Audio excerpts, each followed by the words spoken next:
Hello there, and welcome to What's the Point? A question we should all be asking ourselves, and the podcast by brand architect Bill Ellis that will help you discover, clarify, and live your purpose.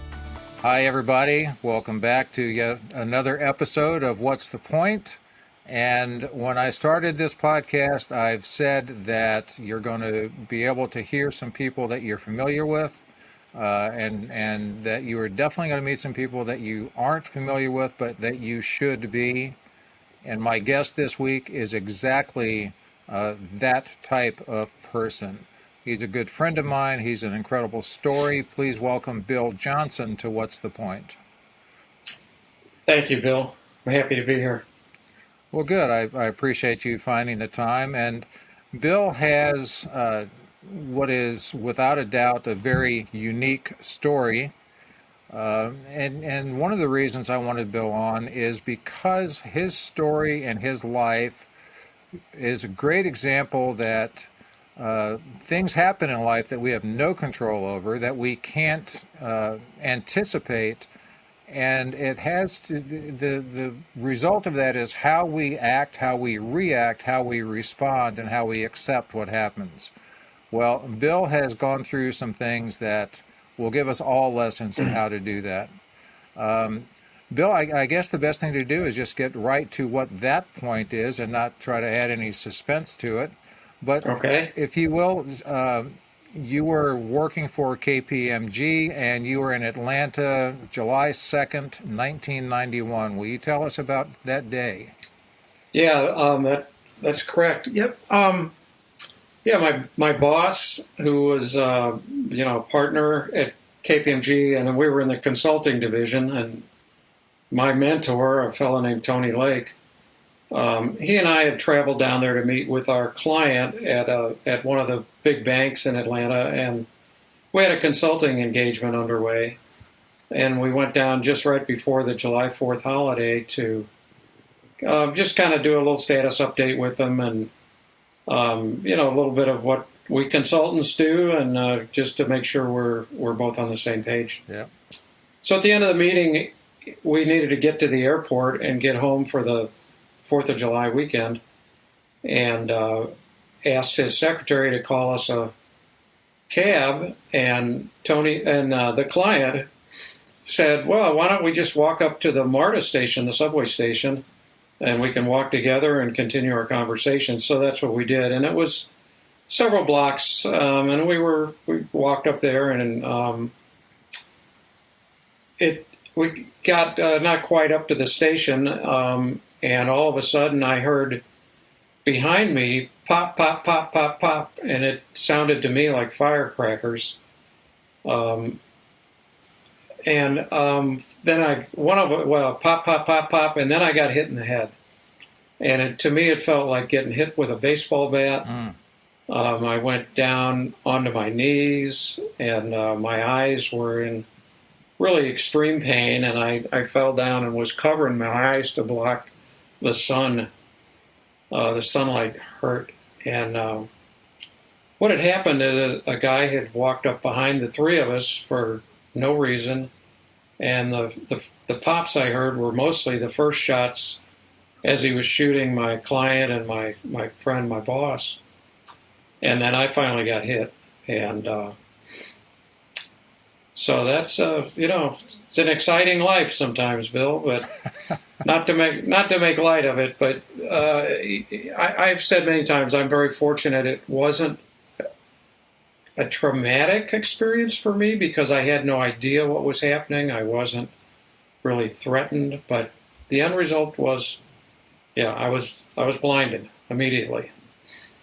Well, I know that you said that you kind of made a humorous comment about it, and that's one of the traits that you have that, frankly, I admire a great deal. So, yeah, it was horribly tragic. It was senseless. It was just so out of anything you and your client and your good friend and mentor would have ever expected leaving a business meeting. Right. So that is life-changing. Yes, absolutely life-changing. So at the time, you were a single parent with 2 young children, based in St. Louis. This incident happened in Atlanta, Georgia, but you were based in St. Louis, correct? That is correct. Yeah. Yeah.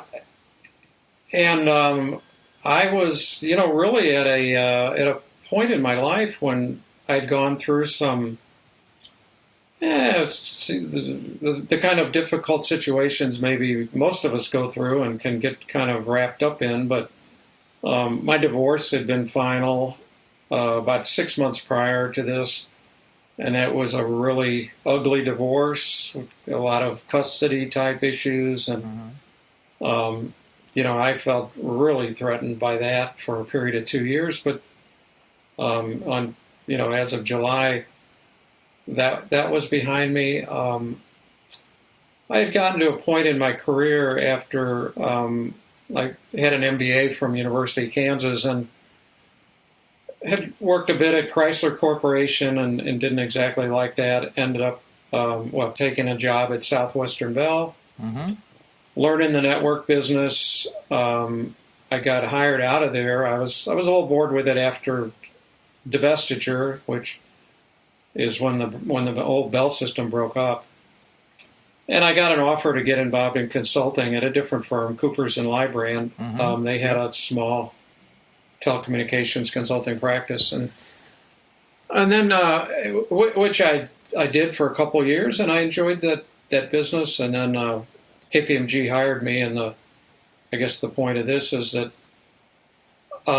with Tony's leadership, our practice was at a point where between he and I and a couple of peers of mine up in Chicago and Minneapolis, we were positioned to start, what we all now today call the infrastructure consulting piece of the IT pie. In other words, I was networking and telecom. There was another fellow who was data center focused and a third who was security focused. And in 1991, that was not exactly the way it was organized, so I feel like we were pretty prescient in what we were doing. And it was suggested to me that within a year or so I might get a shot at making partner at this firm as that model rolled out and as we were presumably going to be successful. So my life was really going well. Yeah, and so at that point, this show is all about how people discover or clarify and then live their purpose. And at that point, I would suggest that you were probably living what we call a bit of a normal life. Your purpose was to do good in business, to have a good income, and to be a good father to your children. And that's perfectly fine. But once you were, the divorce is traumatic. The divorce is not good for anyone for any reason, no matter what's going on. There's trauma there. When children are involved, young children, there's that much more trauma. And then within 6 months, suddenly, obviously unexpected, you're shot and blinded. How did that start to change your perspective on life? Well, if it did. I think it it really heightened my focus. As you said, that really was I was raised in a relatively middle class environment, and mother and father, and I often say kind of a Leave It to Beaver sort of existence. And I have gotten to the point in my life, at age 41, then I had always just kind of worked towards, I saw how my parents lived. I know how I grew up. And I had worked towards that and kind of probably taken for granted what my direction was and what my purpose was. I don't know that I made, big choices about this direction or that. I followed opportunities. I was open to things, but I guess there was a certain lack of urgency. After I was blinded, and when I woke up in the hospital, and was kind of uniquely, not really injured in any way other than being blinded. I was shot through the head, but not really through the brain. So I woke up, and I think that vision I had of where I was going in life that had been there, but not really well, not in my consciousness probably, really became a driver for me.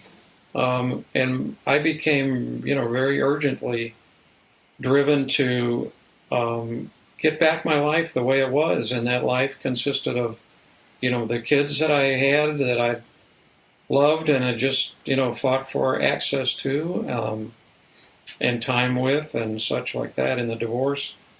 My professional life, which, I was anxious to see where it was going to go at that point.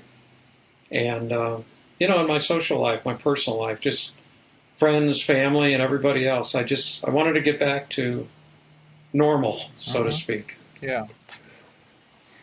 Well, one of the things that's most impressive to me is your how you accepted what happened. So to clarify, when you say you were shot in the head, but it didn't affect your brain, correct me, I believe you were shot in one temple and the bullet exited the other temple. So basically it went right across. That's correct. Yep. And that's why your vision is affected, because it hit the optic nerves. Optic nerves, right. Thank you. Optic nerves and retinas are kind of imploded, apparently. There's a lot of... So there's plenty of problems. Yeah. Yeah. So what I love hearing you say, Bill, is that you are blessed in a lot of ways in that you weren't hurt other than that. And a lot of people, and I believe it's natural for many, would suddenly just become a victim, literally and figuratively, and say, why me, and I need help, and this one, and get negative. You took almost immediately the other tact. When you were in the hospital and you woke up with your father and your sister there, you seemed to me, based on, and you tell me, it seemed like you were very accepting early on. Is that a correct assumption? Yeah, that is correct. I might suggest in hindsight that rather than accepting, it was a little bit of denial and delusion.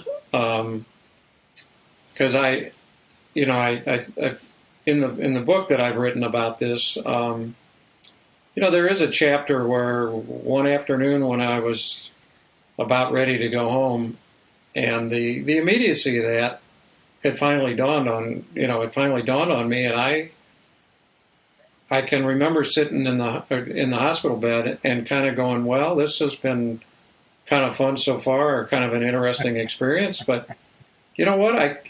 I really can't open my eyes. And it was like I had to have this conversation myself that maybe I'd been kidding myself or deluding or whatever, in denial, but I really couldn't open my eyes. This is really for real. And I had just convinced everybody that what I needed to do was go home to my own house where I lived by myself and figure this out. And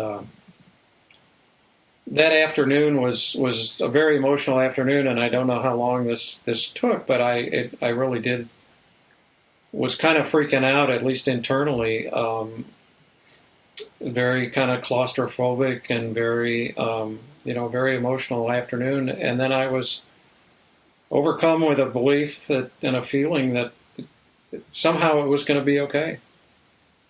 And, at the time I didn't really have any great faith in any power greater than myself or any God of any sort.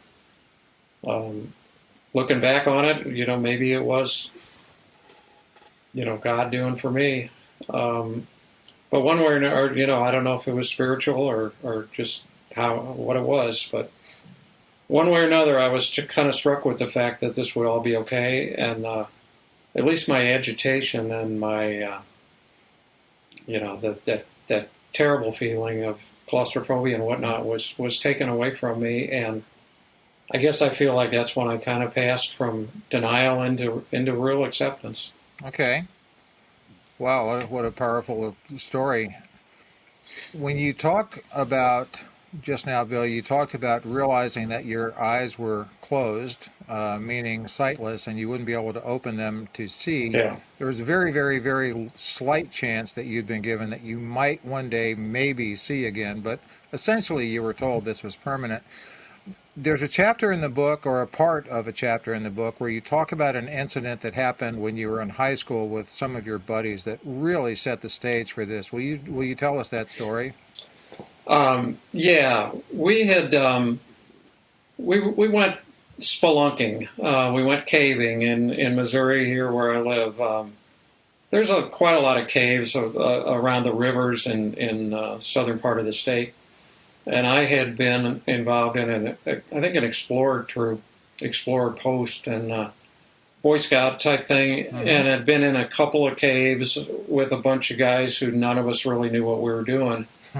And this one Saturday we drove down, I think it was on the Merrimack River, with a fellow that was, one of our bunch of guys who thought he had been to a cave. He thought it was really cool. He thought he could find it, and so we all went down there on a lark to follow him. And we got, following his directions, we found a cave up on a hill and got inside, and there was an opening deeper in that he kept saying, "This seems like the one. Yeah, I think I found this cave. This is it." Mm-hmm. And he described going through a very skinny passage and then bursting out into a great big room where it opened up. So I was, I think, the only one, or one of only two of us maybe, that had an actual miner's light, or what you see on us spelunkers in caves, a carbide light, and I had a old construction helmet that I had screwed it onto, so that we didn't have good equipment. We didn't know what we were doing. So I got at the head of the line because I had this light on my helmet. And first we were going down this smaller passage and bumping our heads and kind of, walking bent over at the waist and the knees. And then we started crawling. And the ceiling kept coming down, the walls kept getting closer, and I kept pushing forward in there, thinking that, any minute I'm going to burst out into the open. And these guys are all lined up behind me, like 6 or 7 of us. And I kept going up to a point where I really couldn't go any further. So I'm laying on my belly, my hands kind of out in front of me, trying to pull myself along. And the cave is, just really up against me. I'm laying in a little bit of a creek. And I couldn't go any further. And I kind of turned around and I started to holler back to my buddy behind me that we need to turn around, and he couldn't hear me because I plugged up that passage so thoroughly. Mm-hmm. So I had to kind of pull to one side and open up a little bit of space, and I finally, as I was doing that, I finally opened up a little space, and he could hear me holler. And I was moving my head around in such a way that my carbide light blew out. And where I had been in kind of a lighted environment, going down this crevice in the earth, all of a sudden it was just pitch darkness. It was absolutely the darkest I had ever been in anywhere in my life. There was nothing. And that's the feeling I had in the hospital room that afternoon. That I couldn't open my eyes, and there's nothing I could do about it, and I was never going to see anything of, any detail, any color, any blue sky, anything again. So, wow, that's what an incredible experience, whether it's serendipitous or not, to what ended up happening. When you were in that cave, pitch black, basically stuck in the tunnel because there was nowhere to move, and you couldn't back up because there were 6 or 7 other kids. How frightening was that, if at all?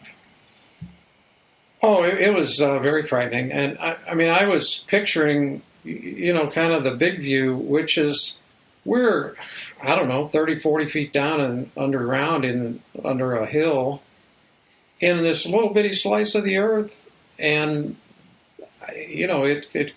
So I started thinking, wow, is the ground ever shift? Am I going to just get squished in here and nobody will ever hear from me again? I remember having those kind of thoughts, plus just the claustrophobia of it. Yeah. And I said that before, that at first, being blind and just having everything around me being black, just as in that cave, it can be. It was initially with the blindness very, very claustrophobic. But Yeah.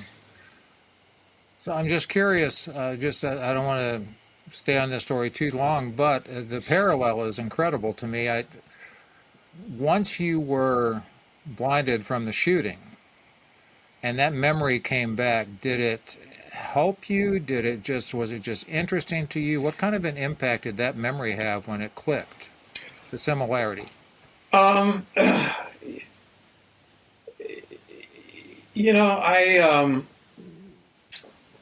I guess it reminds me. When I was in the hospital room and had not made the connection at all, it was the claustrophobia of it that I think really was, that along with kind of, I guess, lack of hope or whatever, going off into the future, that I didn't know what was going to happen. But the immediacy was the claustrophobia, and so I guess that's a good connection. I can remember when I had all my senses, so to speak, that, what that total blackness and claustrophobia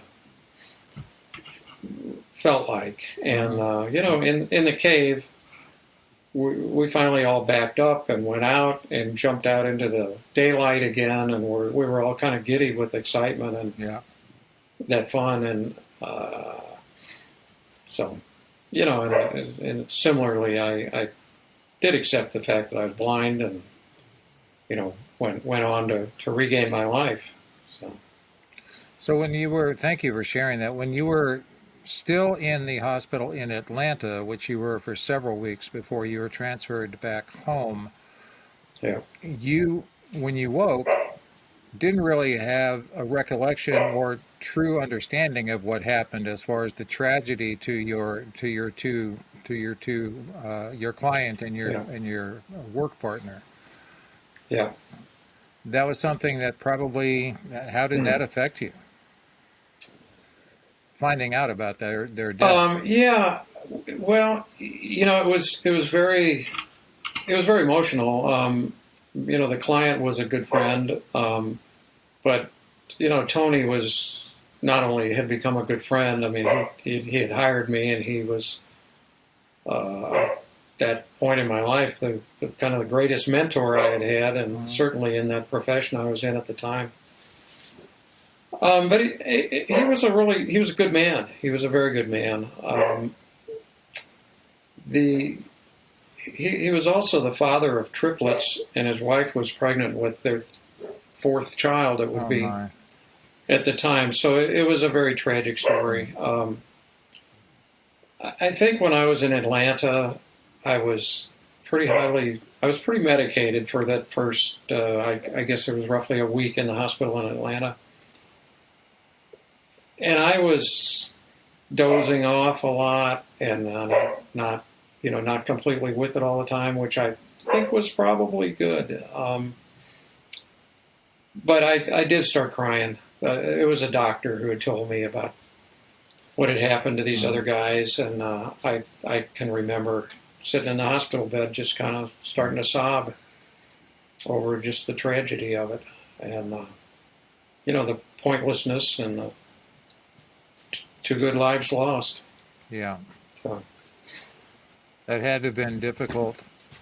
So still in the hospital there in Atlanta, whether it was driven by denial, whether it was driven by acceptance, whether it was driven by stubbornness, you seemed very motivated to say, this is not going to be debilitating to me. This is not going to keep me from living the best life that I can live. And when there's a cute story when your first day of physical therapy, which had to do with how do you move around, I guess, without sight when you're not used to it, and the nurse came and had you stand up so she could walk you to therapy. And what Right. did she say? She said, "Walk this way." She said, "Walk this way," and I responded, "Yeah, which version do you like the best, Run DMC or Aerosmith?" She was probably 20 years younger than me, and I don't think she understood my rock and roll reference. But well, Well, whether she did or not, that frankly makes it a little bit even more amusing to me. But yeah, speaking of people younger, just jumping back earlier when you said a Leave It to Beaver family, a lot of people yeah, listening may not know that Leave It to Beaver was a sitcom from way back about the quote unquote ideal family. Um, anyway, so moving on into yeah, your therapy, you eventually were airlifted back to St. Louis. yeah. Admitted to Barnes Hospital in St. Louis for another 10 days of being in the hospital, and in Barnes, I think I was I was much less medicated, and over that 10 days, I was weaned off of anything that was in a drip in my arm to I think some antibiotic Mm, pills, oral type stuff. yeah. And it was there that it seemed like you had a thread where I don't share with us the role, but there was one person who seemed to be a consistent reassurance to you, a connection. Her name was Virginia, yes? Yep.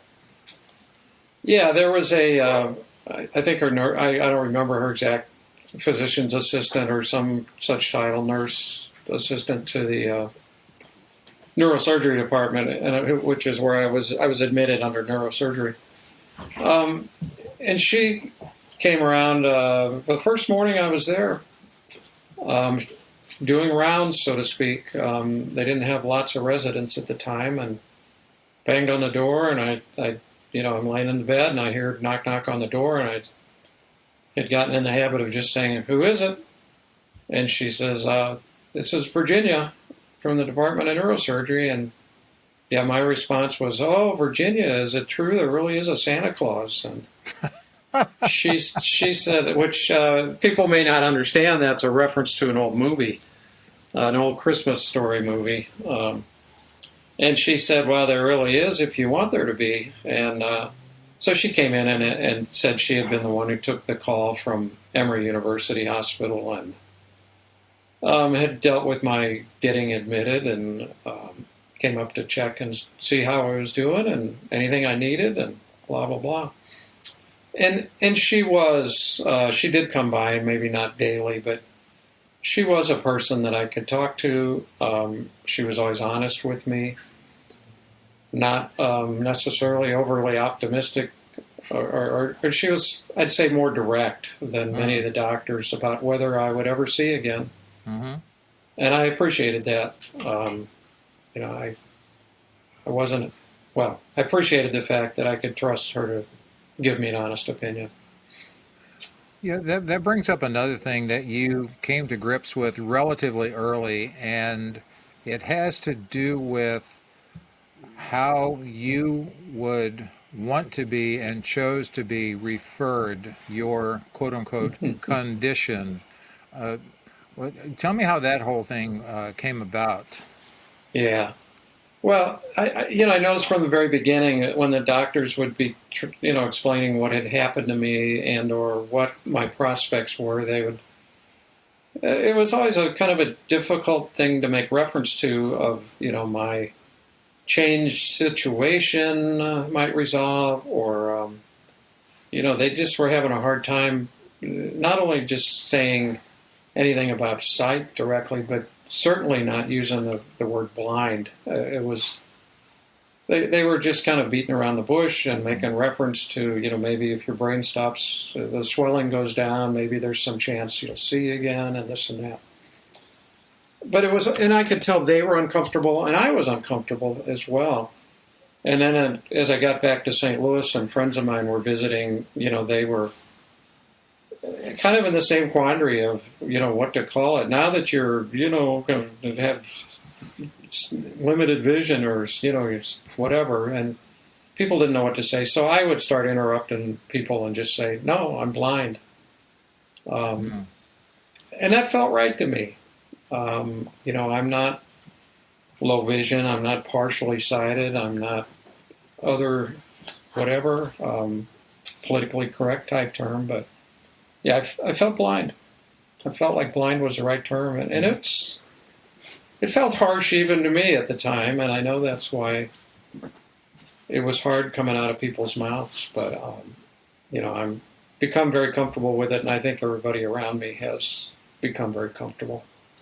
Well, that's an attribute that I want to thank you for personally, because I've experienced that you're being comfortable with using the word blind, because it's not a negative, it's a fact. It's your condition. You are blind. But being so comfortable with saying that and helping other people to say, hey, the term is blind, I'm blind, and putting all of us Right. at ease is a gift to us, because it is very unsettling on what do you say if you see someone who is blind and you don't, and that seems harsh. What do you see if you see what do you say if you see someone in a wheelchair? All those types of things. Right. So you being able to come to grips with that has helped countless other people, and I'm one of them. So thank you for that. Well, you're welcome. Thank you.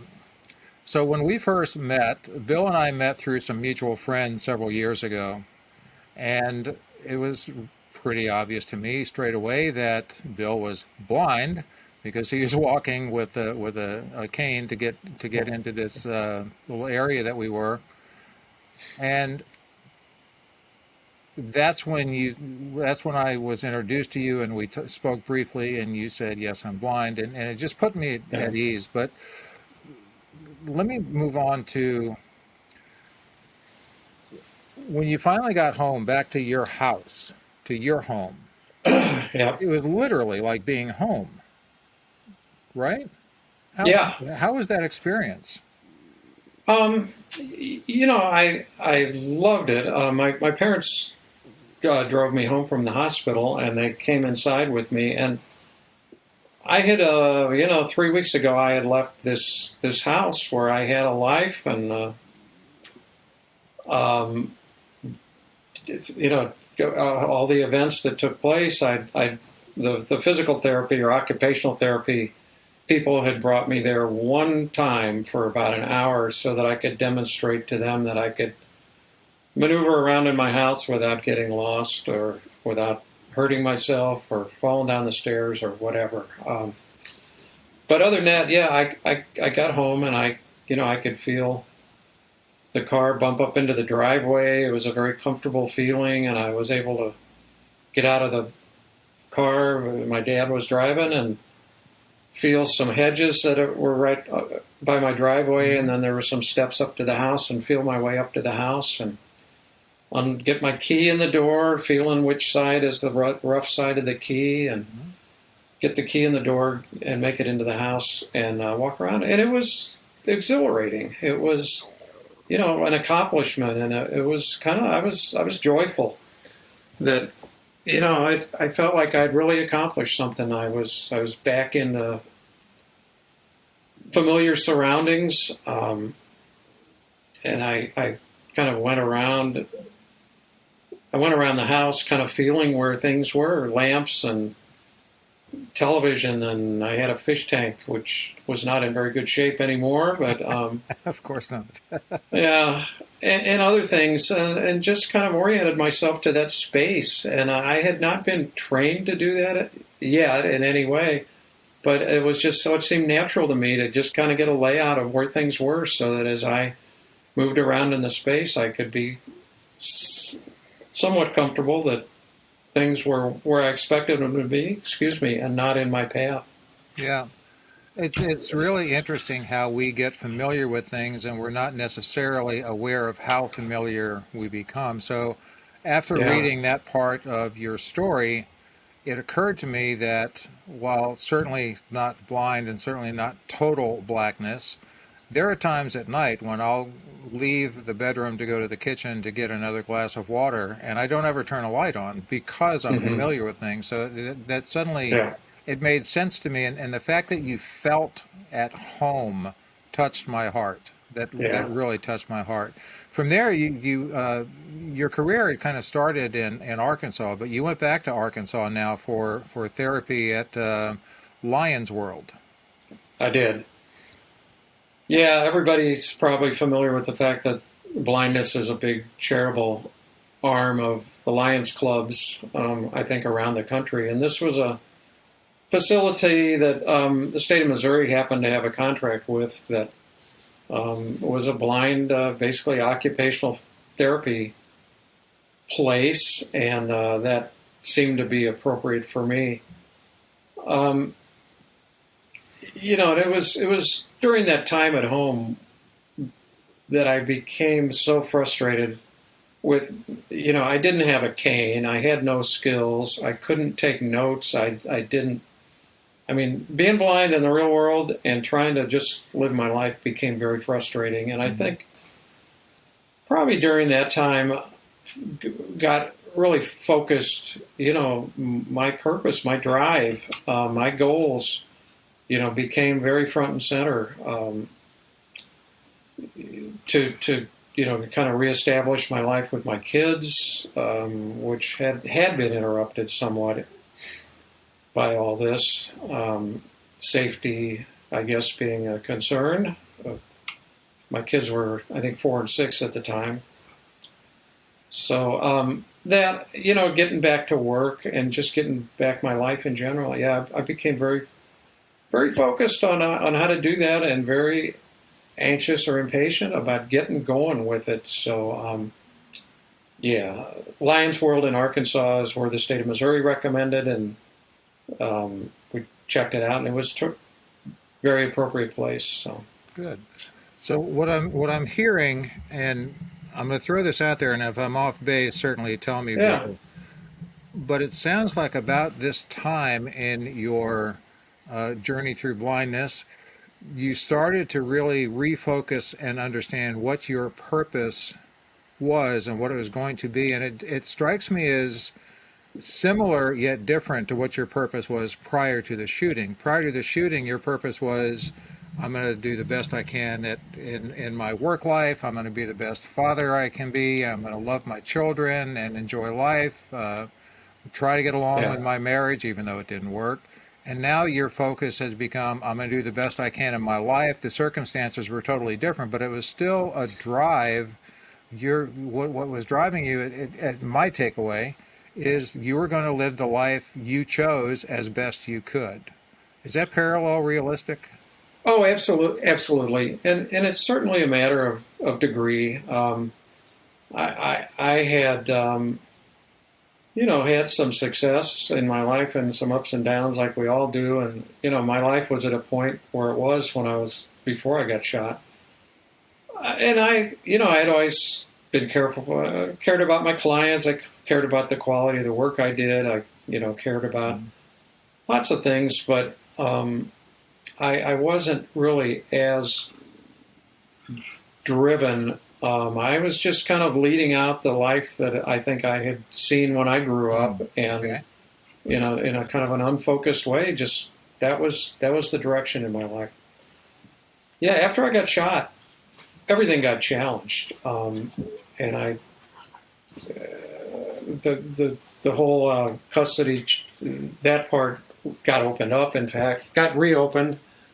For my ex-wife became, she was concerned for the safety of my kids, and reasonably, possibly. But so that aspect of my life got threatened again. My job certainly was threatened. My professional life, I didn't know if I could go back and do it. Some people from work from very high up had said I would get a chance if I wanted to come back to work. I wanted to do the same job. I didn't want to just get a paycheck. I wanted the same job. So I became very focused on that. And then, just the family and friends and the rest of my life. Yeah, I became much more driven than I was before. Yeah, and I don't want to spend an inordinate amount of time with your experience at Lions World, but what a gift to be able to be there. But one of the things is not everyone that is at Lions World is totally sightless like you are. So you were Right. as you said, the blindest of the blind, Yeah. and yet you played basketball, and you were able to get through the cafeteria, and your drive and determination, Bill, of going through all of the learning skills of keyboarding and Braille and everything else you went through, it was just struck me as incredible desire and determination on your part. And just to reset the stage, this is still the early 90s. So even though you were Yeah. kind of setting the stage for consulting in the IT world, computers and personal computers were still in the very infancy. So you were learning what a lot of us had to learn sighted Yeah. without your sight, which is just that much obviously more of a challenge. Yeah, I had to, I laugh about when I'd taken typing class in ninth grade that what they called touch typing, and you weren't supposed to look at your keys. And but I always did, of course. I think, and then here all of a sudden I couldn't. But yeah, you're right. It was mostly DOS. Windows was out by then. Windows 3, I think 3.0. But yeah, it was a different world compared to where we are today, for sure. Yeah, on that topic of typing, I laugh because for whatever reason, I had to take typing as well in ninth grade, and I went to an all-boy high school, which really made us wonder what the heck. And it's probably the best class in high school that I took. It's become a little beautiful, but I too looked at the keys, of course. Yeah. Getting on with your life. Yes. There's an area of your life that I know. So you found your purpose, and this is where passion comes in. You were determined that there was a sport that you had taken up earlier in life that you're going to take up again. Tell us about that. Yeah. So I had I had skied a little bit, snow skied a little bit when I was in college in the early 70s, and then I'd been on one ski trip in the 80s with my ex-wife. And on that ski trip, I must have seen a blind snow skier out in Aspen, Colorado. Because at some point, and this, I think I was still in the hospital in Atlanta, in fact, and everybody's, wringing their hands and poor Bill, what are we going to do, and all this. And I had said to my sister that, don't worry so much about me. Maybe I'll go skiing this winter. And I don't, it kind of came out of the blue, but it was somewhere in my memory, and I threw it out there, and that thought never really left my my consciousness. So yeah, it was in July that I got shot. It was in Thanksgiving time that I came back from the rehab in Arkansas, and in mid-February I went out to Aspen and went snow skiing. So that's what, 8 months after being shot and blinded, you're on the slopes in Aspen. Something like that, yeah. Wow. And and I'll say what I have since skied, I don't know, like 300, 400 days in my life in the last 30 years. Because I get so much joy from it. I mean, it's just the most joyful thing. I can ski better than I ever skied when I could see, but it's so I feel like I can do something as good as many of the people that are out on the ski slope. A guide skis behind me, and it just says left, right, left, right, left, right, and follows me and calls out my course. Over the years, we've started using wireless headsets that are really designed designed for motorcycle riders to communicate with each other, actually, but they work great. So that's outstanding. Yeah, but it's just the joy of it is drives me. So. Well, I hear your dogs there. I know you love your dogs. They're welcome. I'm glad they're joining. There's two of them, and they seem to be arguing with each other here. Hey! Argument settled. Yeah. So you started, I assume, on what I think is, I'm not a skier, but I would assume that you started on what they call a bunny slope or a beginner Yeah. slope. But then later on, you were skiing double black diamond or whatever some of the toughest ski trails Yeah. there are. At least some black diamonds and a double that was kind of memorable on Ajax Mountain. It was kind of carefully selected that wasn't a bunch for anybody that's a skier. It's not full of moguls, and it was just more incredibly steep than it was mogully or bumpy. But, hey, yeah, there was a particular guide I worked with in Aspen quite a bit, and he and I developed some really good communications between each other that gave me a lot of information, and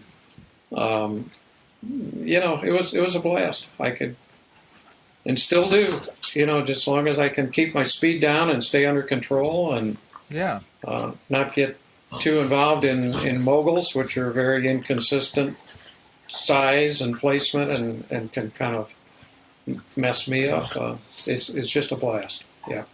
Well, that's terrific. There's one story in particular that I'm going to ask you to not share because it's just absolutely incredible what you went through in that particular story. And what I'm going to do is tease people. To those of you on YouTube, I'm holding up a copy of Bill's book. It's called Snowblind by William Johnson. I urge you to get this book because it's filled with nuggets of strength, of acceptance, of determination, of humor, of acceptance, and stories that Bill has overcome some things that I'm not sure many of us that are sighted could overcome with as much bravery and grace as some of the things he has. But I do want to get back to something that woman from the neurological department that seemed to be your best connection as far as being direct with you and honest with you. Whatever happened to that, Virginia? Well, I imposed upon her to come over to my house after I was home to look at. I had kind of an infection on a wound on my head, and it was, they didn't really make house calls, but she ended up doing it, and we went out to dinner a couple times, and we started seeing each other, started dating. I surprised her turning one of our dinners, into a date, I guess, by attempting to kiss her. So, which I write about. Yes. Yeah. So, one thing led to another, as we say. And when I went on that first ski trip, it happened to be over Valentine's Day holiday, that very first February after I was shot, and I invited her to go with me. So she went out to Aspen, and she had been on skis. And took some ski lessons out there herself at the time, as I went off with, my guides and the program that I was skiing with, and we had a blast. And ultimately, we got married, and a year ago, 2 years ago now, I guess, we celebrated 25 years of marriage. That's fabulous. So, Congratulations. Yeah. What a great story. When you talk about silver linings, certainly that's the kind of thing that Hollywood would write into a script, and in reality, it's your life. So between the two of you, you now have 3 adult children and 4, 5, 6 grandchildren. That is correct. Four grandchildren. Yeah. Okay. Yeah. So you've been able to do exactly what you had determined to do, which is to live the life you wanted. Let's not get into a great deal of detail here, but just to finish up on your professional life, because that's a key part of all this, you did end up going back and getting your job and working to retirement with Bearing Point, which is a consulting firm, right? Yeah, it was a successor. It was a spinoff of KPMG. So ultimately, essentially, I worked for the same company, for another 20 years. I went back, had my same job, my same responsibilities, and provided, telecommunications network management consulting over a period of 20 years. That's with a team of people. Yeah. What'd you say? I'm sorry, Bill. No, I'm sorry. I didn't mean Yeah. to step on you before Yeah. you finished your comment. Yeah. It's just one more thing in your life that you had said earlier in our conversation, and certainly early on in your recovery, that you didn't want to get a position where you just got a paycheck almost out Right. of pity, where you wanted to really do your job, and that's exactly what you did. Yes, I did. So just the final question that every guest gets asked in the context of this, you had a life, a comfortable life. You had struggles with a divorce and child custody. Suddenly, what no one could have imagined, you're blinded by being shot in the head while your two compatriots are murdered. Yeah. And since then, you've come through and you've done most everything you've set your mind to do, and you've gotten more focused in life. When you put all that together, now that you're sitting here, share with me and all of the listeners, from your perspective with the life you've had, what's the point, Bill? Well, I think the the point is, from my perspective, is that I had things in my life prior that I thought were a really big deal, and I would, maybe feel like I wanted to, have a pity party for myself, or, not dig into solving the problems that I had. I guess as just a premise that we all have problems. We all have ups and downs in our life. There's things that, we think are bad as we're going through them. What I experienced was through this incident was, as I said, really kind of taking my life a little more seriously, trying harder, rather than just taking maybe kind of an easier path or the obvious path, but really, I got committed to regaining the life that I had had before, and I worked with greater purpose at doing that than I had previously, and I was successful, gratefully, and I think because I had, sort of had it so threatened, and then had to work so hard and so diligently and persevere through a lot of stuff to accomplish it, I think I appreciated it a hell of a lot more than I might have. Had I just kind of kept going with the flow and, hopefully continuing to have success.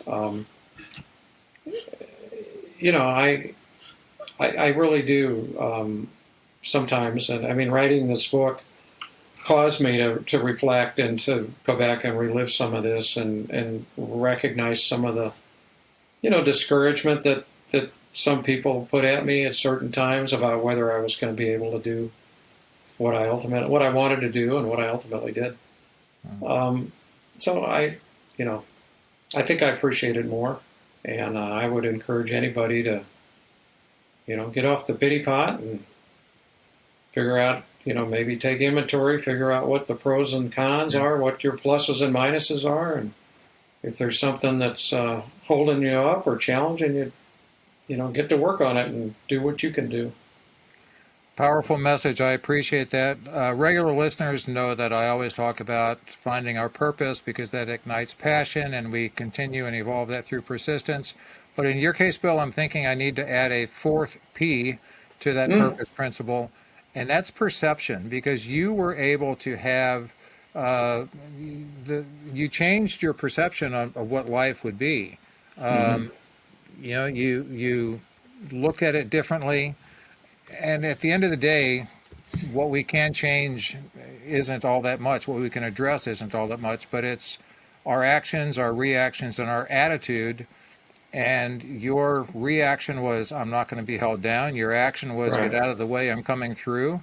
And your attitude was, hey, yeah, this is what I was dealt. Not poor me, but this is what I was dealt, and you've gone through it. I appreciate so much your story and your time. I'll again urge everyone to go buy the book and read the book Snowblind. The link to Amazon and Barnes & Noble is in the show notes. Bill, thank you so much for your time and your insights and the example of how to truly be a determined, successful human being. I appreciate you very much, my friend. You're quite welcome, Bill. Thank you for having me. Pleasure. Thanks so much for tuning in. And if you like what you heard, please subscribe so you don't miss an episode. We can promise you'll gain value in every one. Rating and reviewing makes us more discoverable and helps others find out what's the point. And if you'd like to know more about Bill Ellis or contact him, please visit his website, www.brandingpillars.com. See you next time.